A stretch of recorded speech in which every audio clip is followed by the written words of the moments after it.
DSC అభ్యర్థులకు ఊహించని shock అయితే తగులుతుంది. మెగా డిఎస్సికి సంబంధించి ఆన్లైన్లో నిర్వహించిన పరీక్షలు ఏవైతే ఉన్నాయో అందులో కొన్ని తప్పిదాలు జరిగినాయి అంటూ అభ్యర్థులు నిరసన వ్యక్తం చేస్తున్నారు. తాజాగా 15 మంది అభ్యర్థులు తాజాగా సోమవారం పాఠశాల విద్యాశాఖ డైరెక్టరేట్కి తరలివచ్చారు. తాము అన్ని ప్రశ్నలకు సమాధానాలు పెట్టినా కేవలం 10 ప్రశ్నలు మాత్రమే పెట్టినట్లు రెస్పాన్స్ షీట్లో వచ్చింది అంటూ ఓ అభ్యర్థి చెప్పారు. తనకు 3 ప్రశ్నలకు జవాబులు రాకుండా చుక్కలు వచ్చాయని, ఒక్కదానికి సమాధానం రాయినట్లు వచ్చిందని మరో అభ్యర్థి ఆవేదన వ్యక్తం చేశారు. తమకు న్యాయం చేయాలని కోరుతూ నిరసన తెలియజేశారు. అన్నింటికీ సమాధానాలు రాసిన 10 ప్రశ్నలకు మాత్రమే సమాధానాలు రాసినట్లు వచ్చాయని ఒక అభ్యర్థి పేర్కొన్నారు. ఇందులో అభ్యర్థి ప్రశ్నాపత్రాన్ని స్క్రోల్ చేసుకుంటూ వెళ్ళిపోయినట్లు కూడా గుర్తించారు. ఎక్కడ జవాబులకు టిక్ మార్క్ పెట్టలేదని కూడా పేర్కొన్నారు.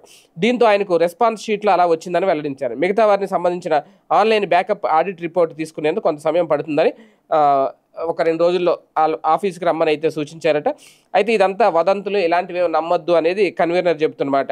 ఏది ఏమైనా ఇప్పుడు మెగా డిఎస్సికి సంబంధించి ప్రధానంగా ఆన్లైన్ ఎగ్జామ్ ఏదైతే ఉందో అందులో నిజంగా తప్పులు దొర్లాయా లేదా అనేది ఇక్కడ కీలకమైన అంశం.